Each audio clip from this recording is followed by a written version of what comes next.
Hi, I'm Megan Dibbern'. I was the Gow Fellow in Medical Biotechnology this summer.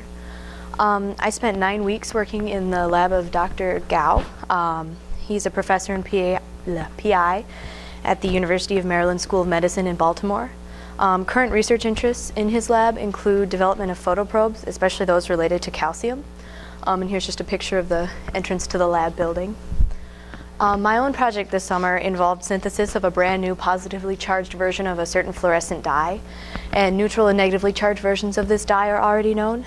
And once synthesized, the plan was to test the 3 versions of these dyes on HEK, or human embryonic kidney cells, overexpressing TRPV1 channels.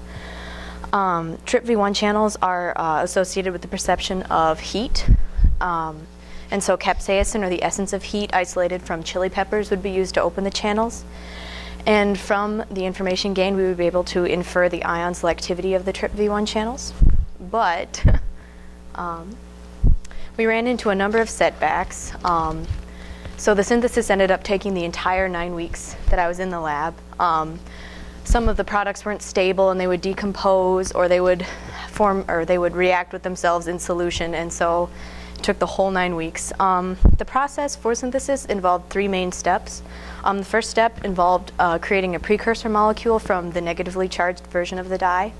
The second step involved deprotecting this molecule, and the third step involved permethylation to add methyl groups and give the final dye a positive charge. I initially made a number of versions of the dye using 4 different reagents. But finally, in the last few days of my fellowship, we were successful in creating a positive, stable version of the dye. And unfortunately, there wasn't time to test it on the HEK cells. But this is just a picture, kind of a sample of all the flasks I filled with the different versions and the different steps of the dye. And you can see that the yellow color of the dye, and I use that for my purification processes, which I'll talk about in a little bit. This is just a pictorial summary of what I did. Here's the starting material we used, the negatively charged version of the dye. Here are the 4 reagents. You can see the top 2 have protecting groups, F, Mach, and Bach, and the bottom 2 we progressed to using reagents that didn't have protecting groups. Reagent D was what we used to finally create the stable, positively charged dye. I learned a lot in my internship, but not all of it pertained to the lab. First off, I learned a brand new technique, fluorescence microscopy, which I would have used to test which of the dyes were able to enter the TRPV1 channels if I had been able to go to that stage of my project. I also got to use a bunch of different techniques that I learned about in my Cornell classes. First off, I learned the basics of cell culture in Bio 141, and then I was able to use this and improve my skills culturing the HEK cells throughout my fellowship. I also got to use a bunch of techniques that I learned in OChem. I used chromatography extensively. Every time I had to purify one of my syntheses, I used TLC, or thin layer chromatography, to determine the solvent ratios for purification. I used column chromatography, which is shown in the picture, to purify the different compounds within my syntheses. And I used NMR to determine how successful I was in purifying my products. And overall, I gained a lot more confidence in the lab, and looking back, I can see how I progressed and gained confidence. Yeah.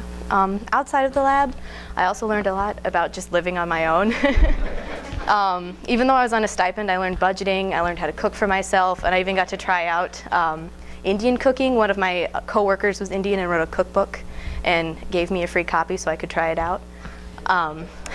And I also got to try out big city living in a big city in Baltimore and on the East Coast, which has a lot of different hours and just more fast-paced than the Midwest life I'm kind of used to.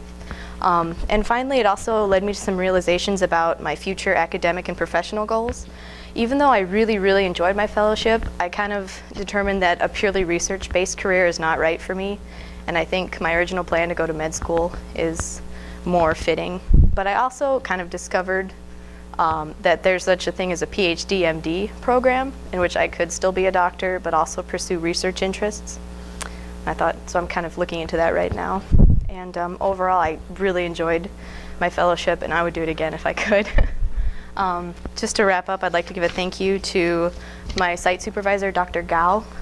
He really made the experience what it was. He was fabulous. I'd also like to thank my faculty sponsor, Craig Tepper, who introduced me to the whole experience, Laura Farmer for helping me get my personal statement and all my application materials in on time, and RJ Holmes Leopold for coordinating the whole experience. So, thank you.